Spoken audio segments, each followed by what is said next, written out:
Shaampiyoonaan atileetiksii raayyaa ittisa biyyaa guutuu Afrikaa biyya Naayijeeriyaa magaalaa Abujaatti erga gaggeeffamuu jalqabee guyyaa 5ffaarra jira. Kilabni raayyaa ittisa biyyaa Itoophiyaa Machaal immoo madaaliyaa warqee jalqabaa atileet Yeworqaa Geetaachootiin argachuu milkaa'eera. Guyyaa kaleessaa dorgommii xumuraa meetira 5,000 dubartootaan gaggeeffame irratti Yeworqaa Geetaachoo madaaliyaa warqee argachuu dandeesseetti. Ajajjuun 50 Ayaalf Geetaachoo immoo dorgommii kanaan lammaffaa ta'uun madaaliyaa meetii badhaafamteetti.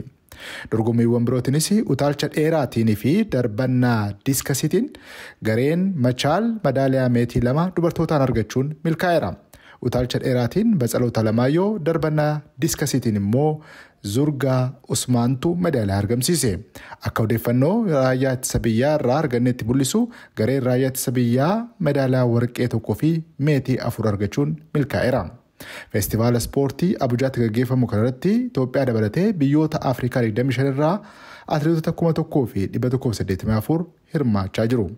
Gara Pirimeer Liigii Ingiliziitti eeguu dabarru Pirimeer Liigii Ingilizii torbee 12ffaa dilbataa fi sanbata darbee taphatameen kilabni Pep Gaardiyoolaan hoogganamu Manchester Cityin dirree isaa irrattii fi deeggartoota isaa fuulduratti kilaba Tottenhamiin goolii 4 fi 0 mo'atameera. Tapha kanarratti gooliiwwan injifannoo Tottenham Hotspuriif daqiiqaa 13ffaa fi 20ffaa irratti James Maddison, daqiiqaa 52ffaa irratti Pedro Porro fi daqiiqaa 94ffaa irratti immoo Beenaan Joonsontu galche. Manchester Cityin tapha kana dabalatee yeroo 5ffaaf walitti aansuun mo'atameera. Kun immoo seenaa leenjisaa Pep Gaardiyoolaa keessatti kan jalqabaati. Isaanis mo'annaatti yeroo dhiyootti akka deebi'an dubbataniiru. Taphuma sanbata darbee Arsenaal dirree isaatti kilaba Nottingham Forest keessummeessee irratti immoo Arsenaal morkii waancaa argachuu fi karaa sirrii ta'e qabatee jira.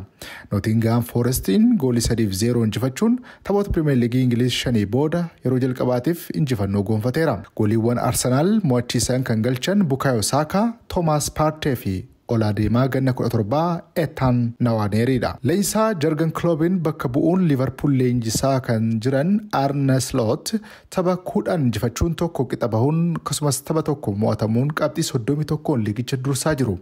Dilbata kaleessaas gara dirree Southampton imaluudhaan gooliiwwan 3 fi 2 injifatanii deebi'aniiru. Taphataan sarara fuulduraa lamee Misir kan ta'e Mohamed Salah tapha kanarratti goolii 2 galchuun milkaa'eera. Tapha Chelsea fi Leicester City jidduutti taphatameen immoo Chelsean gooliiwwan Jackson fi Fernandes galchaniin goolii 2 fi 1 mo'ateera. Kilabni Leicester City Chelseadhaan mo'atamuu booda leenjisaa isaanii Steve Cooper leenjisummaarraa ari'aniiru.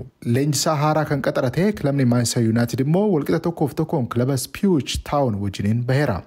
Leenjisaan Manchester United haaraa kun Ruben Amorim tapha isaanii jalqabaa irratti falaasama haaraa agarsiisuu yaalanis mo'achuu hin dandeenye.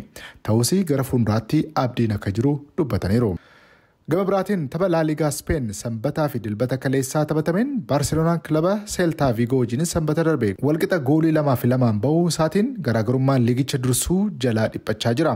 Kilabni Real Madrid immoo taphni tokko tosoo hafuu dilbata kaleessaa kilaba Leganes goolii 3-0 injifachuun Barcelonaatti aanuu sadarkaa 2ffaa irratti argama. Real Madrid tapha isaa hafe yoo mo'ate garaagarummaan qabxii kilaba Barcelona wajjin qabu qabxii tokko ta'a jechuudha. Gabaasa sagalee Ameerikaatiif qindaa'eef Eebbisaa Naggasaa, Stockholm, Sweden.